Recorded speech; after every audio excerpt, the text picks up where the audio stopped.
There was a guy at the Jewel checkout lane this week. He looked just like Minister Joe Morrow, one of the old ministers from church. No one ever mistook the guy for a minister before. Joe didn't like me all that much. He left an angry message once on my phone when I was out of town on a business trip. I just held the phone away from my ear until he was done, and then I just deleted the call. There's a terrific photo in the New York Times of the new Pope as a young person in audience with Pope John Paul. He's a sweet young thing. Computer programmers tell me it cost millions of dollars for AI to process the new Pope's message, peace be with you. It's a cautionary tale. We all start out as a sweet young thing. We're not trying to sell anybody anything. You can grow up to be an asshole, or you can grow up to be the Pope. Welcome. Welcome to Sunday Coffee Hour. I'm Stanley Smith at Sunday Coffee Hour. We talk about everything and nothing. This Sunday, we talked about getting in touch with your inner rage, renting cats. Social issues are not religion, they're politics, and that George Ryan is now dead. The readings at Washington National Cathedral were from Acts.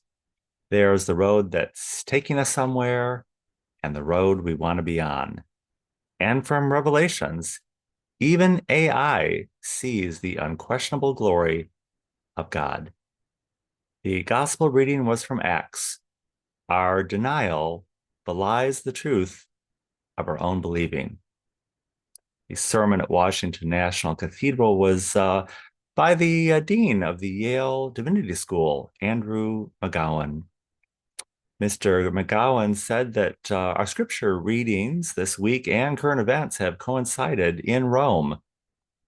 We have the establishment church built on a foundation that kind of negates itself. It's preaching about another world while operating in this world. Peter and Paul are the patron saints of the Roman Catholic Church, but they were buried beneath what was yet to come. They weren't even there. They had to die for the church just as Christ died for the church. Today, we have a lot of committees and task force in place, but there's not a lot of dying going on. It seems to coincide with a steady decline of the church's influence in the world today. Most people think of church as a hostile and judgmental place. Selecting a new pope makes for a good Netflix viewing, and it makes for a good theological tourism. We want to get some good ratings, but nobody wants to die for it. Mr. McGowan, his colleagues shared a story about his colleagues from Yale who were recently arrested in the US Capitol for praying. It was a protest against the indifference toward marginalized people. After the arrest, the marginalized people continued to be marginalized. And Mr. McGowan's colleagues, well, they went home to their gated communities. Nobody died and life went on. There's a road we want to be on and a road that takes us somewhere. We have a choice and an opportunity.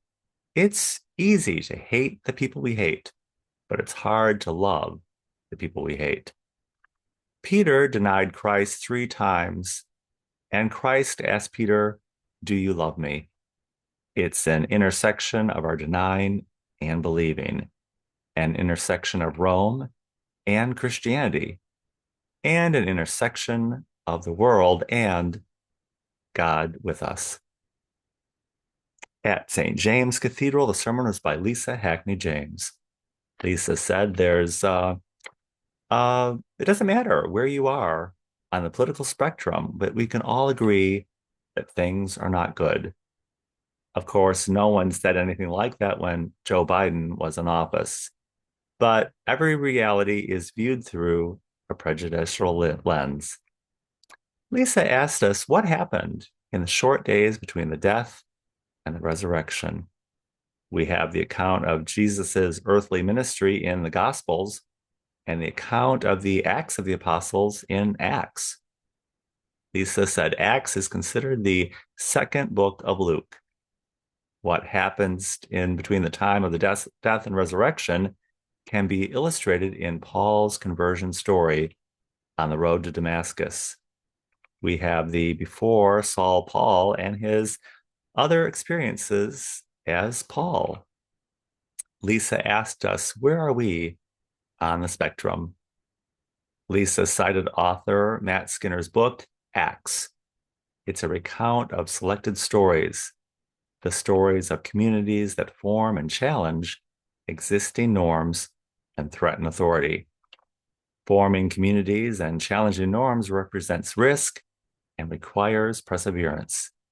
It can be disorienting, yet God stays the same while our perspective keeps changing.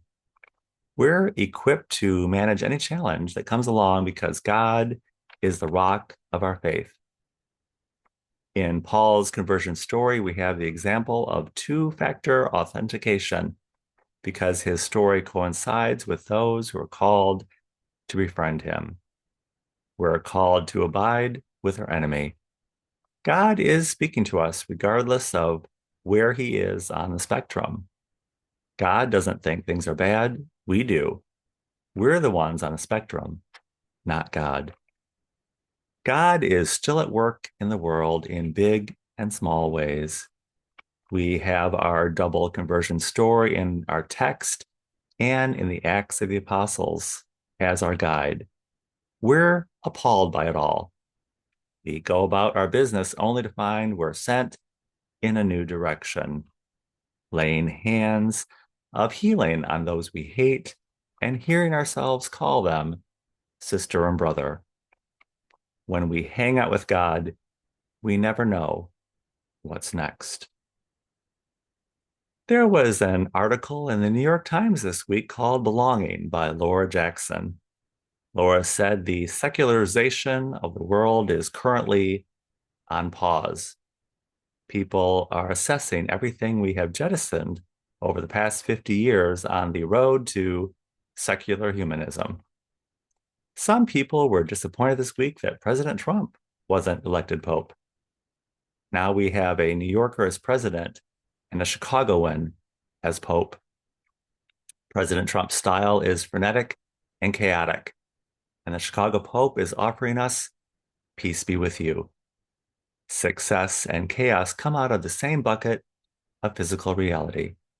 Someone is always offering us the reality of this world, and someone is always offering us the reality of another. They're not mutually exclusive. People in aviation will tell you that flying an airplane is all about airspeed.